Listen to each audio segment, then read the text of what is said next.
El tema que nos corresponde a nosotros son las dos facetas del ozono. Los integrantes son Valentina Cristancho, Vanessa Díaz, Laura Álvarez y Jarel Martínez.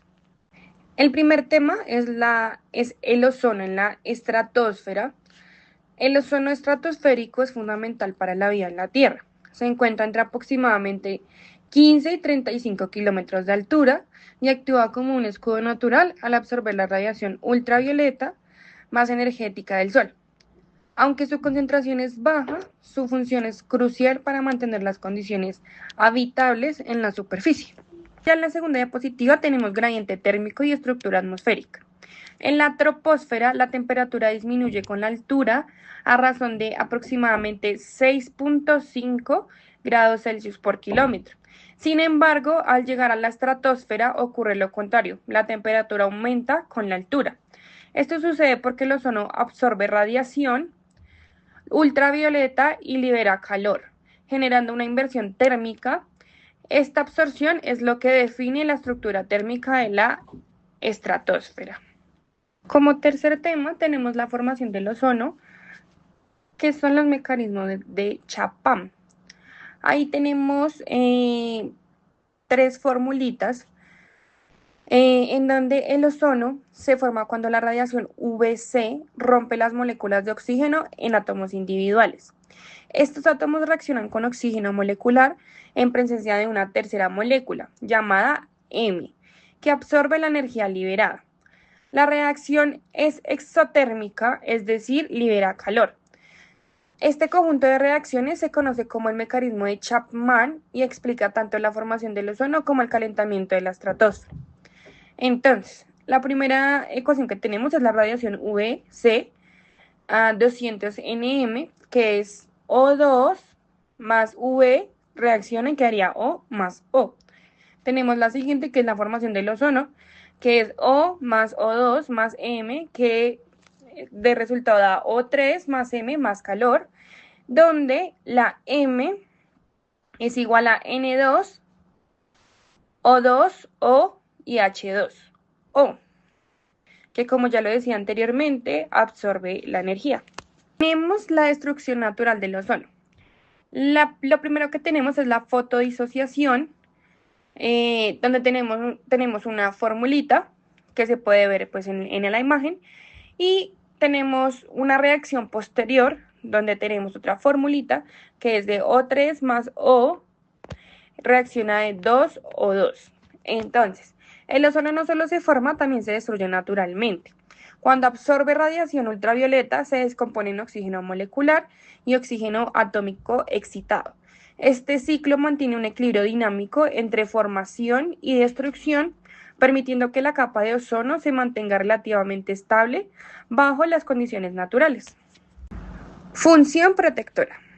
La formación estable de esta capa hace aproximadamente 400 millones de años permitió que la vida colonizara la superficie terrestre.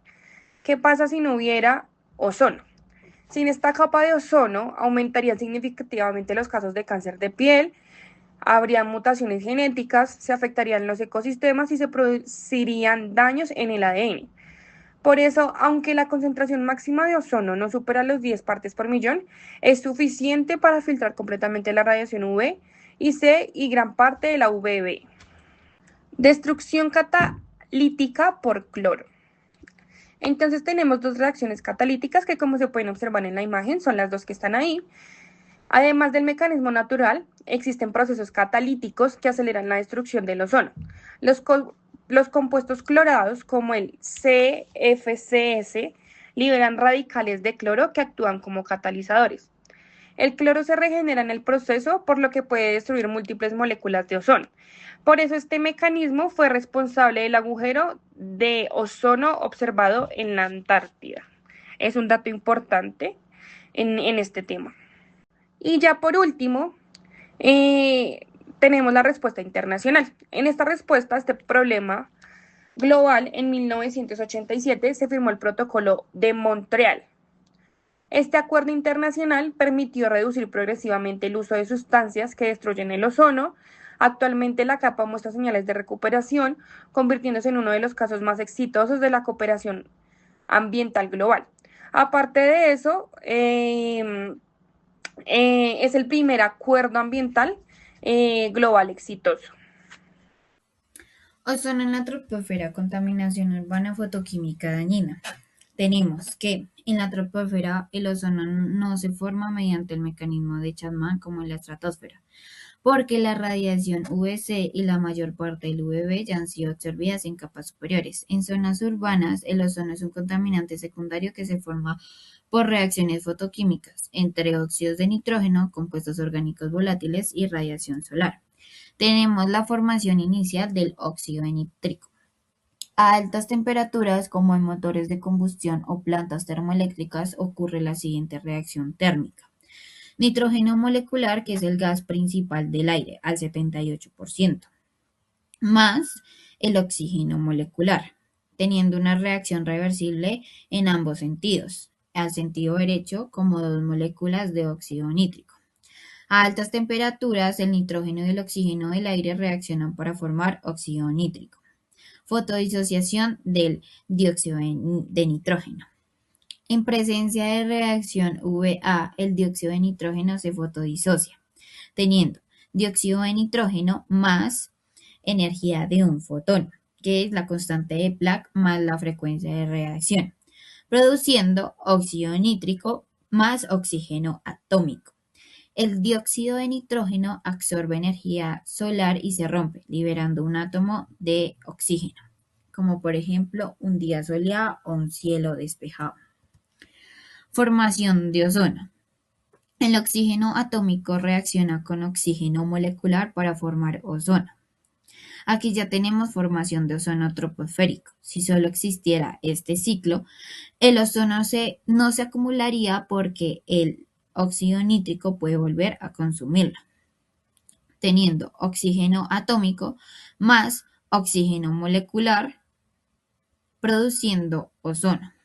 El oxígeno libre se combina con oxígeno molecular para formar ozono. Papel de los compuestos orgánicos volátiles y radicales peroxis. Los hidrocarburos reaccionan con radicales hidroxilos, teniendo en cuenta que RH es un hidrocarburo más un radical hidroxilo, produciendo radical orgánico más agua. El radical hidroxilo ataca un hidrocarburo, como por ejemplo un alqueno. Se forma un radical orgánico de cadena orgánica que al reaccionar con oxígeno forma un radical peroxilo.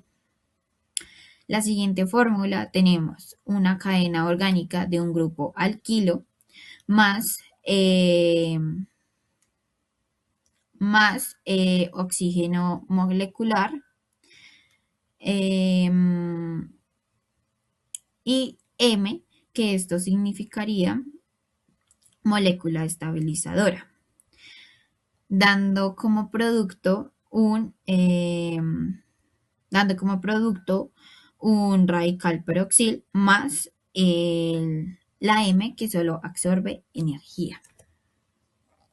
Tenemos la conversión de óxido nítrico y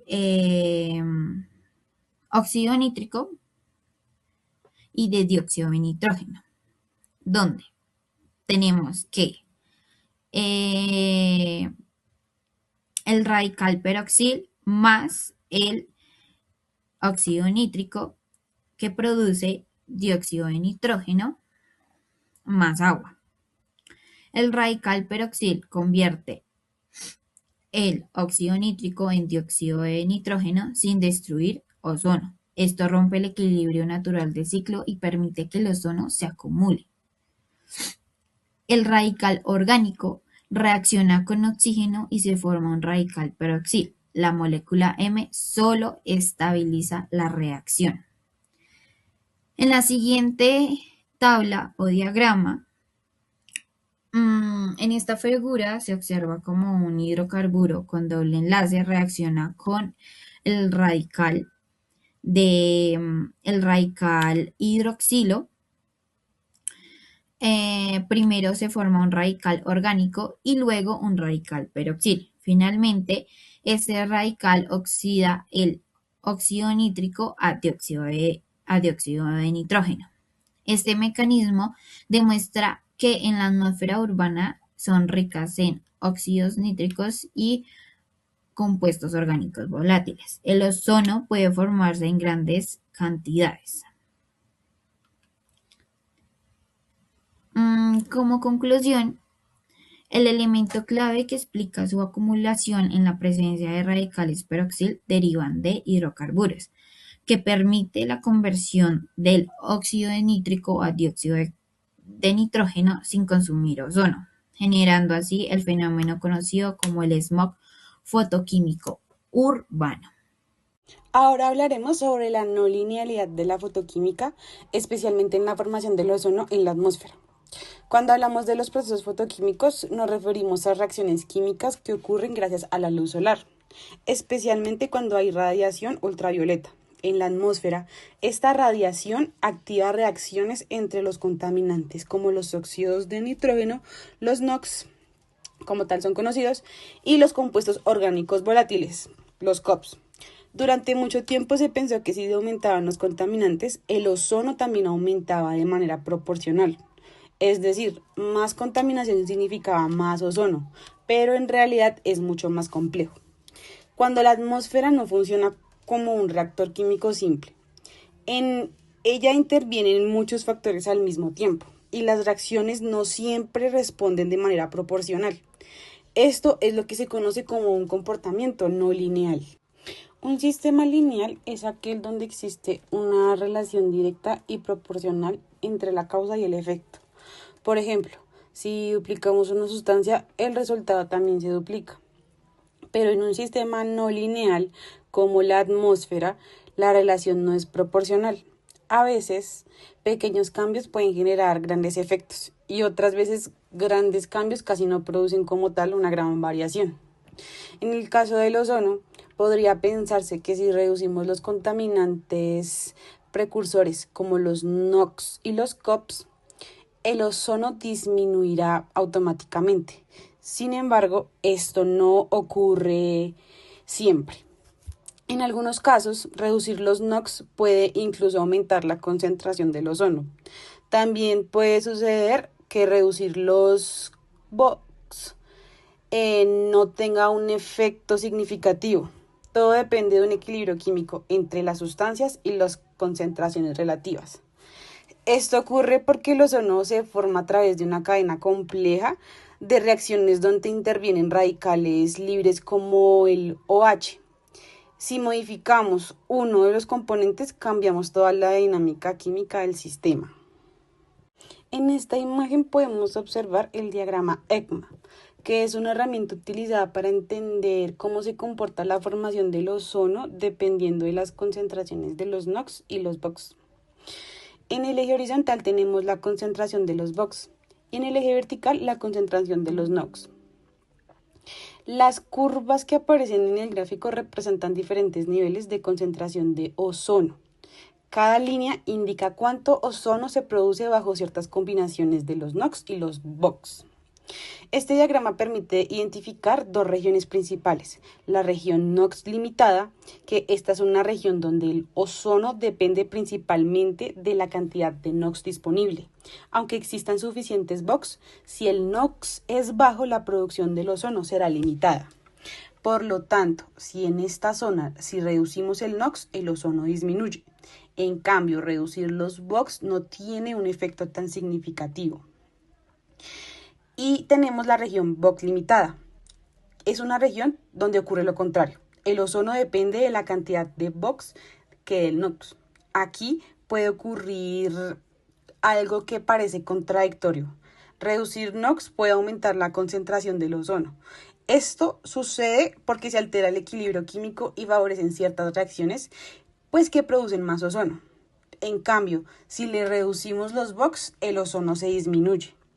Como tal, este diagrama muestra claramente pues cómo se forma el ozono cuando es no lineal y pues qué estrategia decide pues para reducirlo, ya que depende del punto en el que se encuentre en la ciudad dentro del sistema químico. Ejemplo A. Región NOx limitada. En este caso, pues analizando el punto A del diagrama, el cual pues corresponde a la región de NOx limitada, esto significa que la producción de ozono está limitada principalmente por la cantidad de óxidos de nitrógeno disponibles en el sistema. En otras palabras, aunque haya suficientes compuestos orgánicos volátiles, si no existen suficientes NOx, las reacciones fotoquímicas no pueden avanzar de manera eficiente para producir grandes cantidades de ozono. En esta región, el óxido nítrico actúa como un componente clave en el ciclo fotoquímico. Cuando el dióxido nítrico se fotodisocia por acción de radiación solar, se forma oxígeno atómico que luego reacciona con el O2 para formar ozonos. Si reducimos la cantidad de NOx, interrumpimos este ciclo y la producción de ozono disminuye. Por eso, en esta zona específica, la estrategia más efectiva para lograr disminuir el ozono es reducir las emisiones de NOx por completo, controlando emisiones vehiculares, plantas termoeléctricas o procesos industriales. Ejemplo B, región BOX limitada. Ahora analizaremos el punto B que corresponde a una región BOX limitada. En este caso observamos que el sistema tiene una alta concentración de NOx, pero una menor cantidad de compuestos orgánicos volátiles. Aquí la dinámica cambia completamente.